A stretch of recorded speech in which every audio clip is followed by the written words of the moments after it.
নমস্কার বন্ধুরা, মৌসুমীর হেসেল থেকে মৌসুমী। আশা করি তোমরা সবাই ভালো আছো, আমিও ভালো আছি। দেখো, আজকে আমি তোমাদের নিরামিষ সোয়াবিন আলুর তরকারি করে দেখাবো। আমি এর আগে পেঁয়াজ রসুন দিয়ে সোয়াবিন করে তোমাদের দেখিয়েছি। আজকে কিন্তু পুরোটাই নিরামিষ সোয়াবিন আলুর তরকারি করে দেখাবো। দেখো, সয়াবিনগুলোকে ভালো করে আমি নুন দিয়ে সিদ্ধ করে ভালো করে ধুয়ে নিয়েছি, জলও ঝরিয়ে নিয়েছি। আর এখানে রয়েছে আলুগুলোকে ছোট ছোট টুকরো করে কেটে নিয়েছি। আমি যে রান্নাটা করছি সেই রান্নাটা একদমই নিরামিষ হবে। চলো রান্নাটা শুরু করা যাক। দেখো, তেলটা গরম বসিয়ে দিয়েছিলাম, এবার নুন দিয়ে দিলাম। নুনটা দিয়ে ভালো করে তেলের সঙ্গে আমি মিশিয়ে নিয়েছি। এবার যে আলুগুলো আমি কেটে রেখেছিলাম সেই আলুগুলো আমি দেখো, আলুটা ভাজা হয়ে গেছে। আমি নুন আর হালকা হলুদ দিয়ে আলুটাকে ভেজে নিয়েছি। এবার আলু ভাজাগুলো তুলে নিয়েছি, এই তেলেই সয়াবিনটা ভেজে নিয়েছি। দেখো, আলু ভাজাগুলো তুলে নিয়েছি, এই তেলেই কিন্তু আমি সয়াবিন সিদ্ধ করে রেখেছিলাম, সেই সয়াবিনগুলো ভেজে নিয়েছি। দেখো, সয়াবিনগুলো ভাজা ভাজা হয়ে গেছে। এবার আমি সয়াবিনগুলোকেও তুলে দেখো, আমি এখানে শুকনো মশলা নিয়ে নিয়েছি। কী কী মশলা নিয়েছি? ধনের গুঁড়ো, জিরের গুঁড়ো, লঙ্কার গুঁড়ো, হলুদের গুঁড়ো আর নুন। এবার আমি এই মশলাটা জল দিয়ে রেডি করে রাখবো। দেখো, সয়াবিন আলু ভাজার পরে আমি কিছুটা তেল দিয়ে নিয়েছি কড়াইতে।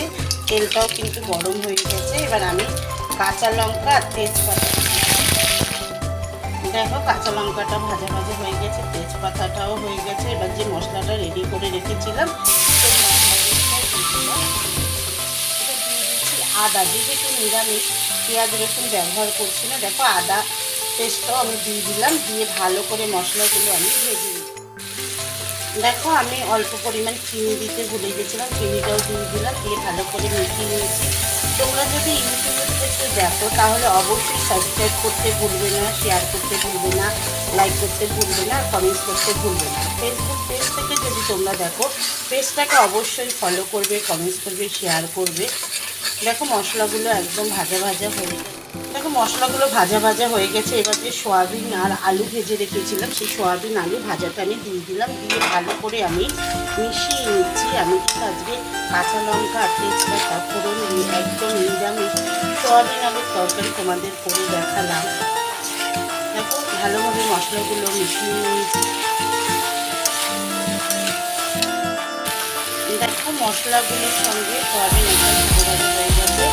এবার আমি যে বাটিতে মশলাটা রেডি করে রেখেছিলাম সেই বাটিতে নিলাম। দিয়ে ভালো করে মশলা গরম জলটা ভালো করে দেখো, সয়াবিনটা কিন্তু একদম হয়ে গেছে। দেখছো, আমি কিন্তু আজকে তোমাদের একদম নিরামিষ সয়াবিন করে দেখালাম। তোমরা যদি ইউটিউব থেকে দেখো তাহলে অবশ্যই সাবস্ক্রাইব করতে ভুলবে না। আর ফেসবুক থেকে যদি দেখো তাহলে অবশ্যই ফলো করতে ভুলবে না। দেখো, আমি গরম মশলাটাও দিয়ে দিলাম। দিয়ে ভালো করে আমি সয়াবিন আলুর সঙ্গে মিশিয়ে নিচ্ছি গরম মশলাটা। ধোঁয়ার জন্য দেখা যাচ্ছে না।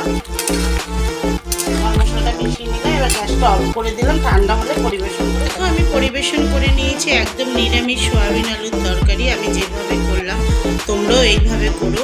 আর ইউটিউব থেকে যদি তোমরা দেখো তাহলে অবশ্যই সাবস্ক্রাইব করবে। আর ফেসবুক পেজ থেকে যদি তোমরা দেখো তাহলে ফেসবুক পেজটাকে ফলো করবে, লাইক করবে, কমেন্টস করবে, শেয়ার করবে। আজকের মতন আসি, নমস্কার।